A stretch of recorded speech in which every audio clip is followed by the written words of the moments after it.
Last weekend, Bethpage Public Golf Course on Long Island was at the center of the golfing world, hosting the PGA Championship, won for the second straight year by Brooks Koepka. The black course at Bethpage was designed by A.W. Tillinghast, one of the most prolific golf architects in the sport's history. Exactly 70 years ago, another Tillinghast-designed course hosted the PGA Championship. At Richmond, Virginia. Right here at what now is the Belmont Golf Course in Lakeside. Veteran pro Sam Snead.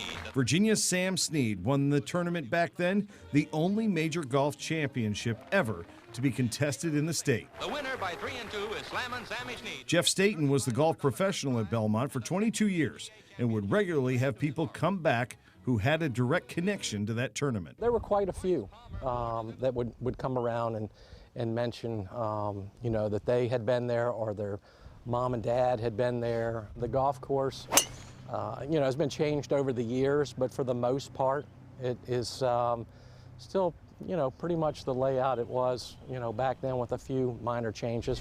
Peter Granger has lived next to Belmont's 11th fairway for the past 2 decades. He considers Belmont to be more than just a plot of land in his neighborhood. This course and Lewis Ginter are the centre of it, really. They make Lakeside what it is. And it's just a classic golf course, this. I mean, it's been here for 103 years. It's hard to think that they would do away with it. Belmont used to see over 40,000 rounds played on its layout each year, a big number in the golfing industry. But over the last decade, golfing numbers have declined nationwide. Last year's near record-setting rain did not help any course, but hit Belmont particularly hard. The course has turned a profit just once in the past 20 years and averages a loss of $250,000 a year. It's a small percentage of the county's overall budget, but still a significant loss. So the premise that let's just subsidize a golf course is not really what a AAA-rated locality does. The losses have led the county to at least consider turning Belmont into a green space area, more of a traditional park that would cost less to operate and be used by more than the 3,100 Henrico residents that played golf at Belmont last year.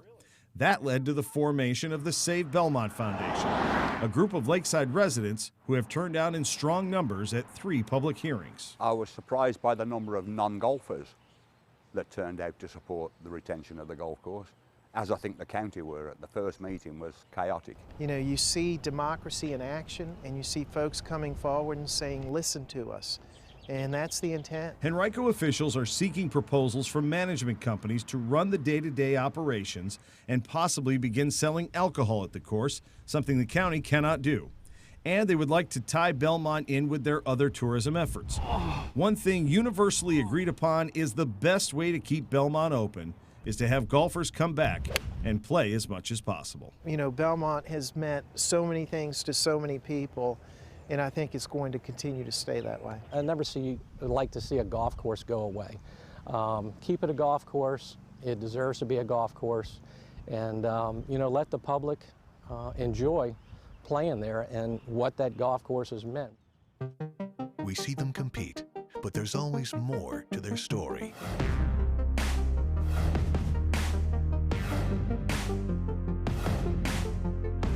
Lane Casadante takes you beyond the roster.